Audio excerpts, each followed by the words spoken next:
Modules ఉంటాయి. ఇప్పుడు ఒక మాడ్యూల్కే మనం 120 C లాంగ్వేజ్ యూజ్ చేస్తే 120 లైన్స్ ఆఫ్ కోడ్ పడుతున్నప్పుడు 200 మాడ్యూల్స్కి ఎన్ని పడుతున్నాయి? 200 అంటే అప్రాక్సిమేట్ 100 చూసుకోండి, 2000 లైన్స్ పడుతున్నాయా? అదే జావా యూజ్ చేస్తే only 55 lines. 200 into 55, sorry 100 into 55, 550, sorry దగ్గర. So half of the lines source code తగ్గిపోతుందా లేదా? అదే పైథాన్ యూజ్ చేస్తే 30 లైన్స్ అంటే అవి 300 లైన్స్. సో కంపేర్ చేయండి, 300 lines of code by using Python, 550 lines by using Java, and by using C language the lines will be increased to 1000 plus. ఎందుకంటే 120 అని చెప్పాను కాబట్టి. సో ఇప్పుడు 100,000 లైన్స్ ఆఫ్ కోడ్ ని మనం అకంప్లిష్ చేయాలంటే ఎంత మెమరీ యూజ్ అవుతుంది? పైథాన్ చూడండి ఎంత మెమరీ సైజ్ పెరుగుతుంది, కంపేర్ చేస్తున్నారా? సో ఇప్పుడు ఏమవుతుంది, మెమరీ పెరిగేటప్పటికి ఏమవుతుంది, ప్రాసెస్ పెంచాల్సి వస్తుంది. Processing speed పెంచాలా? పెరిగేటప్పటికి ఏమవుతుంది చూడండి, 10,000లోని ల్యాప్టాప్ వస్తుంది, 1 lakh ల్యాప్టాప్ వస్తుంది. ఒక దాంట్లో డ్యూయల్ కోర్ ప్రాసెసర్ ఉంటుంది, ఒక దాంట్లో IP7 ప్రాసెసర్ 7 ఉంటుంది. ప్రాసెసర్ స్పీడ్ పెరిగే కొద్ది ఏమవుతుంది, కాస్ట్ అనేది ఇంక్రీజ్ అయిపోతుంది. Here cost is nothing but economy. Size important, size in terms of memory. Memory increase అయిపోతుంటే ప్రాసెసింగ్ స్పీడ్ పెంచాల్సి వస్తుంది. ప్రాసెసింగ్ స్పీడ్ పెంచాలంటే బడ్జెట్ పెరిగిపోతుంది. సో అందుకే మనం ఏం చెప్తున్నాం, మెమరీ సైజ్ తగ్గాలని అంటే ప్రాజెక్ట్కి సెట్ అయ్యే లాంగ్వేజ్ చూస్ చేసుకోవాలి, మనకి బాగా వచ్చిన లాంగ్వేజ్ కంటే కూడా. అలాగే ఈ పైథాన్ యూజ్ చేస్తే 30 లైన్స్లో అయిపోతుంది కదా అని ఆ పైథాన్ ఆ ప్రాజెక్ట్కి సెట్ అవ్వట్లేదు అనుకోండి, అయినా సరే పైథాన్ యూజ్ చేస్తానంటే ఎండ్ ప్రోడక్ట్ వచ్చేటప్పటికి ఆఫ్టర్ డెలివరీ, మన ప్రోడక్ట్ ఇచ్చేసిన తర్వాత ఆఫ్టర్ డెలివరీ వచ్చిన తర్వాత finding and fixing A problem కూడా మనకి బడ్జెట్ పెరిగిపోవడం ఛాన్స్ ఉంటుంది. అంటే మనం ఏదైనా ఒక ప్రాబ్లమ్ని ఇనీషియల్ స్టేజ్లో అంటే requirement analysis or design, main factor ఏంటంటే డిజైన్, సిస్టమ్ డిజైన్. రిక్వైర్మెంట్స్ని కదా మనం డిజైన్ కింద వేసాం. సో డిజైన్ అనాలిసిస్లో ఏం చేస్తున్నాం, డీటెయిల్డ్గా చెక్ చేస్తాం.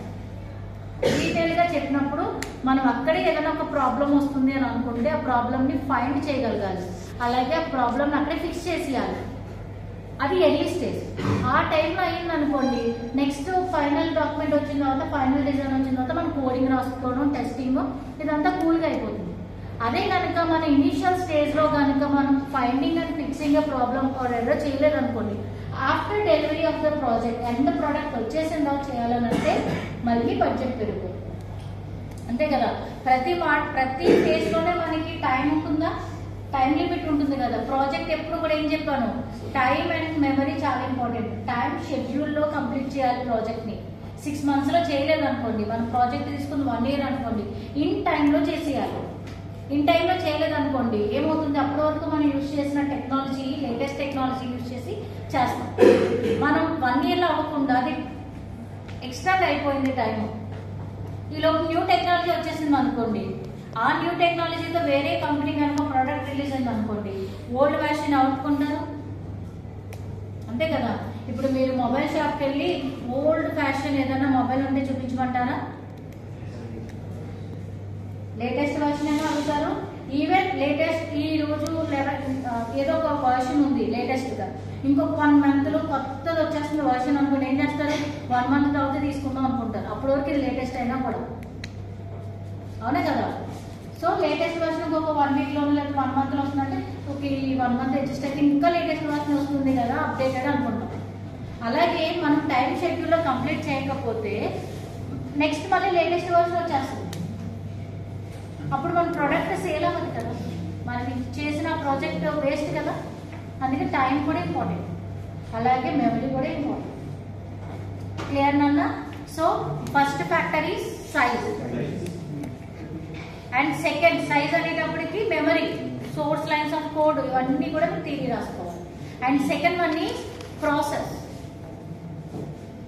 And personal. ప్రాసెస్ అంటే చెప్పాను కదా, ఈ ప్రొసీజర్స్ మన ఎగ్జిక్యూషన్ టైం చూసుకోండి.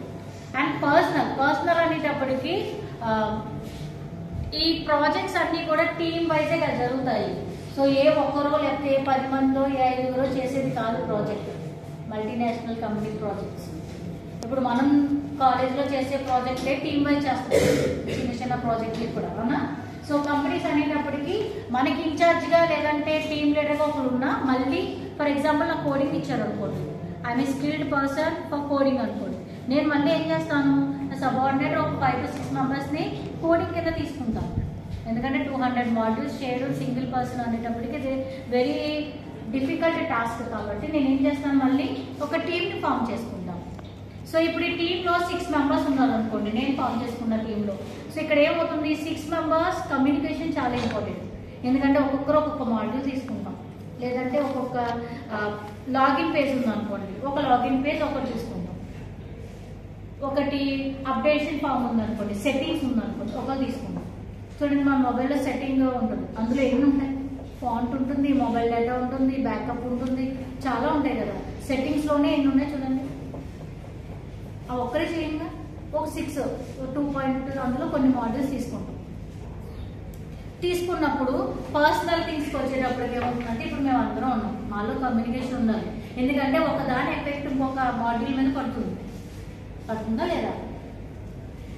సో పడ్డప్పుడు ఏమవ్వాలి, చేంజ్ జరిగినప్పుడు నీలో చేంజ్ జరగాలని, నీకు ఇచ్చిన మాడ్యూల్లో చేంజ్ జరగాలని చెప్పి అవన్నీ కూడా ఇంటర్లింక్లా ఉంటాయి, ఉంటాయా ఉండవా? సో ఉన్నప్పుడు ఏం చేయాలి, మా మధ్యలో కమ్యూనికేషన్ ఉండాలి. ఏ రిపీటెడ్ చేంజ్ ఉన్నా ఒక చోట కూర్చొని ప్రాజెక్ట్ చేసుకోగలుగుతూ ఉండాలి. సో ఇప్పుడు ప్రాబ్లం వచ్చిందంటే, ఈ 6 మెంబర్స్లో ఒకరికి బయట ఎక్కడ జాబ్ వచ్చింది అనుకోండి, వాళ్ళు 15 days తర్వాత రమ్మన్నారు. సో ఇతని యాటిట్యూడ్ ఎలా ఉంటుంది, 15 days వర్క్ చేస్తారంటారా? సీరియస్గా తీసుకోడు. ఇప్పుడు నేను కోడింగ్ ఇన్ఛార్జ్ని, మెయిన్ నా అండర్లో 10 మెంబర్స్ ఉన్నారు. ఈ 10 మెంబర్స్ వర్క్ చేయకపోతే ఫైనల్ ఏంటంటే షోకాస్ నోటీస్ చేస్తాం, జాబ్ నుంచి తీసేస్తాం. వాడి జాబే వచ్చేసింది, ఎలా ఉంటుంది జనరల్ యాటిట్యూడ్. ఈ 15 daysలో వాడు ఆ వర్క్ని ప్రొలాంగ్ చేస్తాడు అనుకోండి, ఇస్తాను రేపు ఈవినింగ్ ఇచ్చేస్తాను, ప్రొలాంగ్ చేసేయచ్చు, తన పర్సనల్ వర్క్ చేసుకోవచ్చు. మేబీ అంతకుముందు ఉన్న చేయొచ్చు వర్క్, అంతకుముందు ఉన్న ఎఫిషియన్స్తో చేయకపోవచ్చు కదా, ఎందుకంటే తను వెళ్ళిపోవాలి కాబట్టి. అప్పుడు ఏమవుతుంది, రిమైనింగ్ వాళ్ళ వర్క్ కూడా అయిపోతుందా లేదా? ఎందుకంటే దాని మీద డిపెండెంట్గా. ఈలోపు కంపెనీ మనం మీటింగ్స్ వచ్చేసాయి అనుకోండి, క్లయింట్ ఎక్కడి నుంచి చేస్తుంటే వచ్చేస్తాం, క్లయింట్తో మీటింగ్ వచ్చేసింది. అప్పుడు ప్రజెంటేషన్కి అందరూ నేనే కదా చెప్పాలి, హెడ్ని, నాకు ప్రాపర్ డేటా రాలేదు, నా ప్రజెంటేషన్ ఎలా ఉంటుంది, ఏదో చెప్పాను మాట్లాడుతున్నట్టు ప్రతి దాని గురించి సక్సెస్ అవుతుందో లేదో చూస్తుంటారు కదా ప్రాజెక్ట్ మీటింగ్స్లో, మూవీస్లో. సో అప్పుడు ప్రజెంటేషన్ ఎలా ఉంటుంది?